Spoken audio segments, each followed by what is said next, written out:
All right, so today we're going deep, diving into some, I guess you could say some heavy stuff, but also really hopeful stuff. Yeah. We're talking about light and darkness, Okay. and we're using this devotional called Shining Through the Darkness Right. as our guide.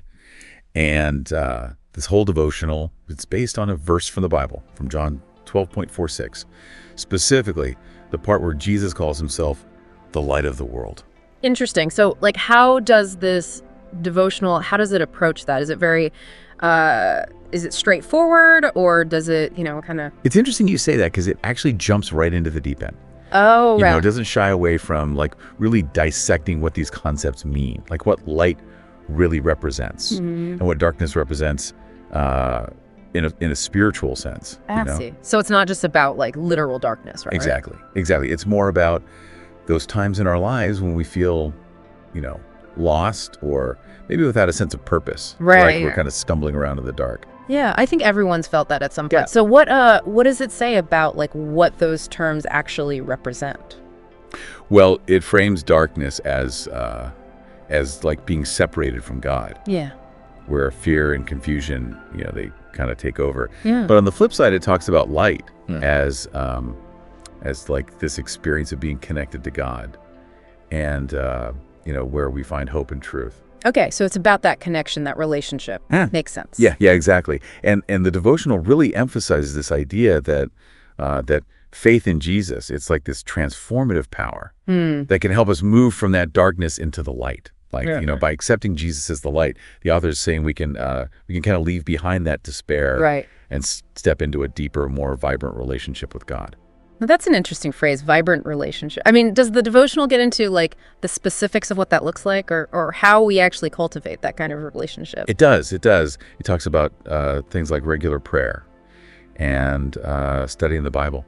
Oh. Okay, yeah. Those are pretty foundational. And also connecting with other believers, like, finding community. Community, yeah. That's huge. And it presents these things as like opening windows to let the light in, creating space for God's presence in our lives. I like that analogy. It makes it really practical, you know, because it's not just about passively believing something. It's about actively engaging with your faith. Exactly. And that's where it gets even more practical, because the devotional talks about how trusting in Jesus's guidance can really bring clarity and purpose to our lives.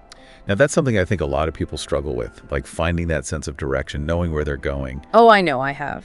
There have been times when I've felt so uncertain about which path to take.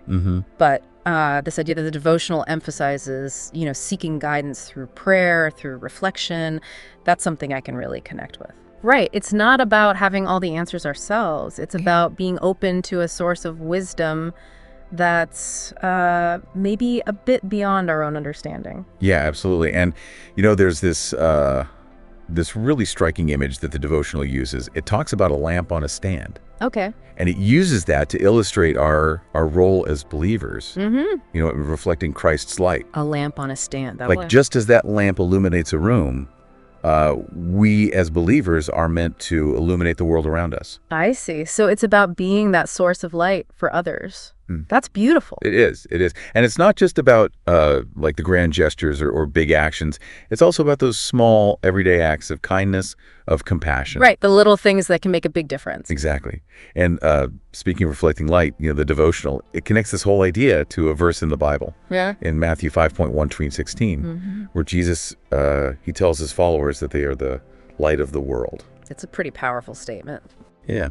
And, it's a reminder that we're not meant to hide our faith, but to let it shine brightly, like a city on a hill. That's a great image. And I think that really speaks to how we live our lives, how we interact with the world around us. It does. And it's interesting because the devotional, it actually brings in some scholarly perspectives on this idea too. Oh, really? Like, whoa. Yeah, it mentions scholars like N.T. Wright. Oh, yeah. He's a well-respected theologian. What does he say about it?